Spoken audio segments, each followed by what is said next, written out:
Hey guys, Robert at MudBusters here. Today we're going to be installing fender flares on our 2024 RZR XP-1000. We're going to start with the front flares. First thing you need to do is remove this lowest bolt from the inner fender. When you get it out, hang on to it because it's the first piece of hardware you're going to need to install your flare. Then take your fender flare and adjust all the bends so it fits nice and tight up against the fender and make sure nothing has settled during shipping. And then take that bolt and put it through this little hole in the flat that's cut in the bottom of your flare. And then back into that factory location. Then you want to snug it up, but don't tighten it all the way just yet.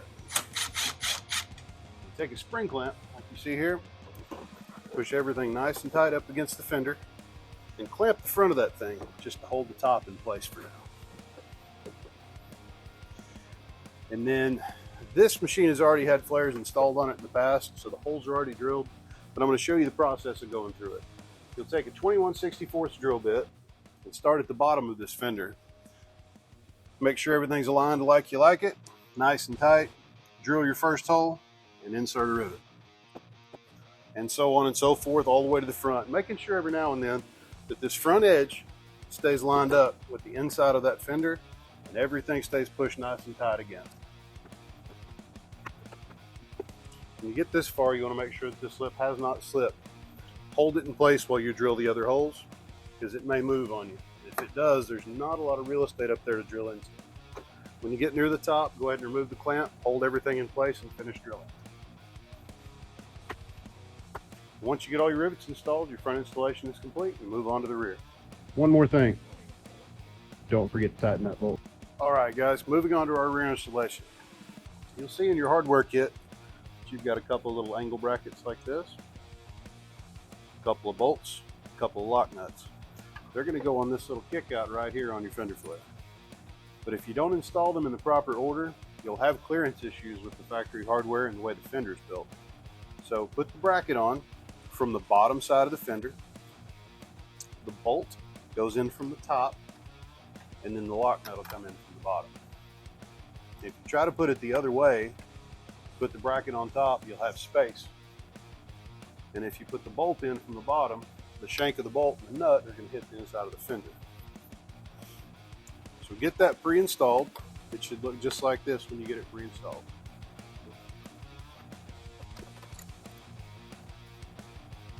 And that bracket should sit parallel to that fender edge when you get it installed. You can go ahead and tighten that up. Put those tools away because you won't use them anymore. To get everything in place, the first thing you need to do on the machine itself is remove this rear bolt right here.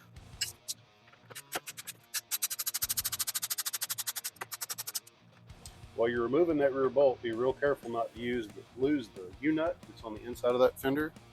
If it falls out and gets lost, and it's hard to put back together. Then you'll take your fender flare, and this notch actually goes around the fender.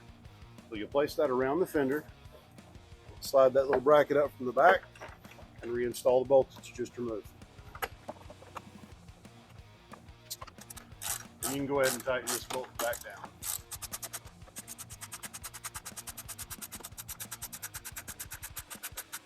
But don't over tighten it because you can strip it out pretty easily. Next, what you're going to want to do is grab a spring clamp or two or a friend and have them hold this piece of the flap up against the body. Make sure all your bends are right. Align this inner edge, clamp it in place. You also have a notch down here at the bottom. That notch is so that you can see where it aligns to the inside of the fender. So you can line that one up and put a clamp right there as well. Now this inner membrane here doesn't look like it does much, kind of looks goofy, but it keeps mud from being slung through the vent holes down the side of your vehicle and into this door crevice. So this machine has already been pre-installed, so everything has been drilled, but I'll go ahead and show you what that process would look like. Start as close as you can to this bracket. Find your first hole, make sure everything's aligned. You'll drill your first hole, install your first rivet. Move on down, drill your next hole, install the next rivet, and so on and so forth. All the way to the bottom.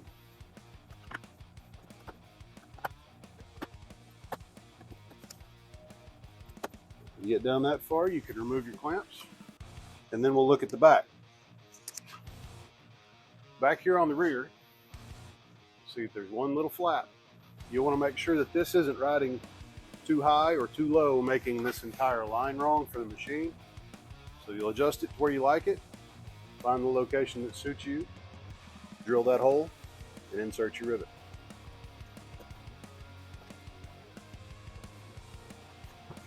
And just like that, your rear install is complete. Get out there and ride.